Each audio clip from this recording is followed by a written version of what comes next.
y en esta ocasión les voy a hablar acerca de los estándares de la práctica actuarial.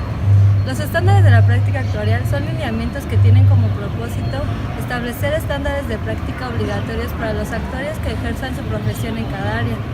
Estos estándares son 10, que están numerados del 0 al 9 y están compuestos principalmente por 5 subtemas que son su propósito, su alcance, las definiciones, sus principios y sus prácticas recomendadas. El estándar de la práctica actuarial número 0 hace referencia a los servicios actuariales en general. Su propósito es servir como guía a los actuarios cuando prestan su servicio para dar conocimiento a los usuarios sobre las actividades actuariales y sus resultados de estas mismas. Este estándar aplica a todos los servicios actuariales prestados y consta de 4 principios. El primero de ellos es la aceptación de la tarea, para la cual el actuario debe de ser competente y tener la experiencia necesaria para realizar el trabajo bajo el Código de Ética y Conducta del Actuario, así como tener la seguridad razonable del tiempo y los recursos que necesitará para realizar su labor. El siguiente de ellos es el conocimiento de circunstancias relevantes, en el cual el actuario deberá tener u obtener el conocimiento y entendimiento de los datos e información necesarios para desempeñar sus actividades actuariales adecuadamente. Otro aspecto importante es la participación de terceros, es decir, el actuario puede utilizar información preparada por terceros, ya sean datos, opiniones de otros profesionales, proyecciones o estudios de soporte. Último, tenemos a la calidad de la información, es decir, la información recaudada por el actuario o el patrocinador debe de ser suficiente y completa, así como debe de estar validada. Los estándares 1 y 3 hacen referencia al cálculo de la prima de tarifa de los seguros de corto y largo plazo respectivamente. Su propósito es determinar los elementos y criterios que se deben considerar para el cálculo de la prima de tarifa. Para entender mucho mejor estos estándares, es necesario conocer acerca de los siguientes conceptos: el cálculo actuarial, los costos de siniestralidad y la nota técnica. El cálculo actuarial es el procedimiento actuarial para determinar el valor de la prima de tarifa. Los costos de siniestralidad son el monto esperado en los siniestros, del riesgo en cuestión y otras obligaciones. Y la nota técnica es el documento en el cual se establece la metodología y bases para el cálculo actuarial. Entre los principios de estos estándares destacan que la prima de tarifa es la cantidad necesaria para cubrir al menos el monto esperado de los costos futuros. También, esta debe garantizar solidez y solvencia, así como la prima de tarifa debe reconocer las características de las unidades expuestas al riesgo y deben de estar sustentadas en bases actuariales.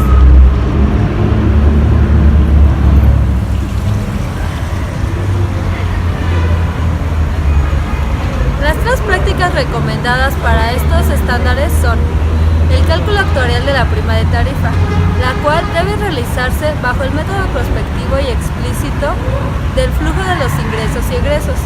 Posteriormente, la experiencia del reasegurador, es decir, si la información propia con la que cuentas no es factible, debe sustentarse en la prima de riesgo calculada por el mercado internacional del reaseguro.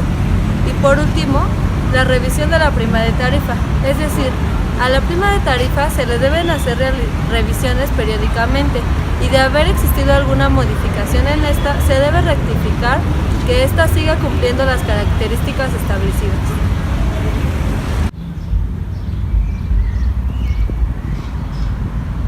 Los estándares 2 y 4 hacen referencia a la evaluación actual de las reservas de riesgos en curso para seguros de corto y largo plazo. El propósito de estos estándares es establecer los criterios y elementos que se deben considerar para el cálculo de las reservas de riesgos en curso. Estos estándares en conjunto constan de 4 principios. Uno de ellos es que la reserva de riesgos en curso es la cantidad esperada de los costos futuros. También esta reserva debe de estar sustentada en bases actuariales sólidas. En caso de haber sufrido alguna modificación en la información, se debe volver a calcular y hacer revisiones periódicas de la reserva para ver que siga cumpliendo las condiciones establecidas. Y por último, la reserva deberá ser por lo menos igual a la cantidad necesaria que la institución está obligada a devolver al asegurado en caso de cancelación del contrato. Por último, para terminar con los estándares 2 y 4, mencionaré las dos prácticas recomendadas más importantes. La primera es el cálculo actuarial de las reservas de riesgos en curso, para la cual se debe de considerar el tiempo transcurrido, la tasa de interés técnico y todos los costos futuros relacionados con la transferencia de riesgo utilizando procedimientos actuariales. El segundo era la experiencia del reasegurador. Al igual que en la prima de tarifa, al no tener información propia suficiente y confiable, se debe de tomar en cuenta la prima de riesgo del mercado internacional del reasegurador. El estándar número 5 hace referencia al cálculo actuarial de la prima de tarifa de los contratos de fianzas y tiene distintos principios. El primero de ellos es que la prima de tarifa debe proveer los ingresos necesarios para garantizar suficiencia y liquidez. Otro de estos es que la prima de tarifa debe representar el valor esperado de todos los costos, así como reconocer las características de las responsabilidades cubiertas. En las prácticas recomendadas de este estándar encontramos que son muy similares a las del cálculo de la prima de tarifa del contrato de seguros, es decir, que la información con la que se cuente debe de ser suficiente, homogénea y completa, así como estar sustentado en bases actuariales y en aplicaciones técnicas estadísticas. El estándar número 6 hace referencia al cálculo actuarial de la reserva técnica para fianzas, y sus principios son: la reserva de fianzas en vigor es la cantidad necesaria para financiar el pago del monto esperado. El segundo de estos es que la reserva de fianzas en vigor y de contingencias deben sustentarse bajo la estimación del comportamiento de reclamaciones futuras. Y por último, las experiencias históricas de las reclamaciones deben proporcionar información útil y confiable para la proyección de reclamaciones futuras. La práctica recomendada más importante de este estándar es el cálculo actuarial de las reservas de fianzas. Esta se debe calcular bajo la premisa de las operaciones en marcha durante toda la vigencia del contrato, a menos que el actuario cuente con información suficiente que le haga suponer lo contrario.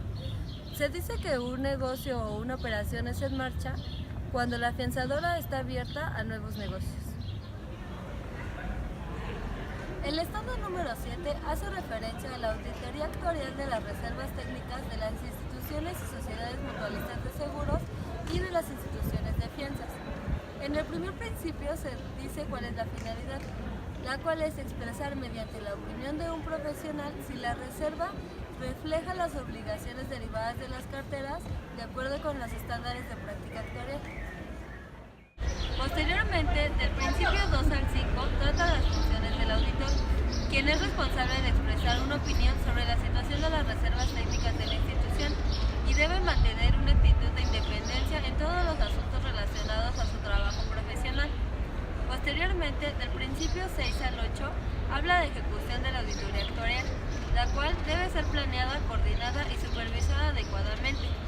El auditor actuarial debe obtener evidencia comprobatoria suficiente, pertinente y confiable para sustentar objetivamente su opinión. Para terminar con los principios de este estándar, tenemos al 9 y al 10, los cuales hablan de la información de resultado. Es decir, el auditor actuarial deberá expresar de manera clara el objetivo de su trabajo. El estándar número 8 habla acerca de la evaluación actuarial de las reservas de riesgos en curso. Este estándar tiene como propósito establecer los elementos y criterios que deben ser considerados para el cálculo de esta en los contratos de seguros. El primero de los principios nos dice que la reserva de riesgos en curso deberá calcularse como la suma entre la mejor estimación y el margen de riesgo. Estos dos deberán calcularse por separado. El segundo principio nos menciona que la mejor estimación es el valor esperado entre la diferencia del valor presente de los flujos de egresos y los flujos de ingresos. Estos deben basarse en hipótesis de frecuencia, severidad, tasas de mortalidad, entre otras, y bajo la experiencia de las instituciones de seguros o del mercado. Por último, Tenemos que la evaluación de la reserva de riesgos en curso deberá considerar las características de las carteras expuestas al riesgo. En cuanto a las prácticas recomendadas de este estándar, tenemos que la evaluación actuarial de las reservas de riesgos en curso deberá realizarse bajo el valor de las primas no devengadas en caso de que se carezca de información. Una práctica recomendada es la determinación del margen de riesgo. El actuario debe determinar este margen, el cual debe corresponder al costo de capital regulatorio. En caso de que no se tenga específicamente el valor del margen regulatorio, entonces el actuario deberá calcularlo con base en el requerimiento de capital global de cada ramo. La última práctica recomendada es la metodología de la evaluación, la cual debe de ser apropiada para generar resultados adecuados. Es por ello que debe de considerar la fundamentación, las generalidades y la claridad de la información. Por último, tenemos al estándar número 9, el cual hace referencia a la evaluación actuarial de las reservas para obligaciones pendientes de cumplir. Este estándar tiene como propósito la determinación de elementos y principios que se deben considerar para llevar un correcto cálculo de esta. Como primer principio tenemos que la reserva de obligaciones pendientes de cumplir deberá calcularse como la suma entre la mejor estimación de las obligaciones futuro y el margen de riesgo, el cual deberá corresponder al costo de capital regulatorio. Finalmente, tras haber analizado los 10 estándares y haberles platicado un poco acerca de lo que tratan cada uno de ellos, podemos notar que la mayoría de estos hacen referencia al cálculo de primas y reservas, tanto para seguros como fianzas. Esto es muy importante para todos los actores que se quieren dedicar a este ramo. Sin embargo, estos lineamientos llevan por nombre estándares de la práctica actuarial, es decir, que deberían abarcar todos los ramos a los cuales se puede dedicar un actuario. Esto es finanzas, estadística, demografía, pensiones y muchas otras áreas más. Sin embargo, estos lineamientos solamente se enfocan a fianzas y seguros. Es muy importante tomar en cuenta y tener bien claras todas las definiciones que en estos estándares se mencionaron, pues así el actuario podrá realizar la ejecución de su trabajo de manera más clara y con más calidad. También esto va acompañado del código de ética. Otro de los aspectos que me parece que hace falta dentro de esta profesión es que los estándares de la práctica actuarial no tienen mucha difusión. Es decir, desde que un actuario ingresa, o más bien un estudiante ingresa a estudiar la carrera, no tiene conocimiento de la existencia de estos. Esto ha sido todo de mi parte y espero que toda la información que les he dado y platicado acerca de los estándares les sea de gran utilidad. Gracias.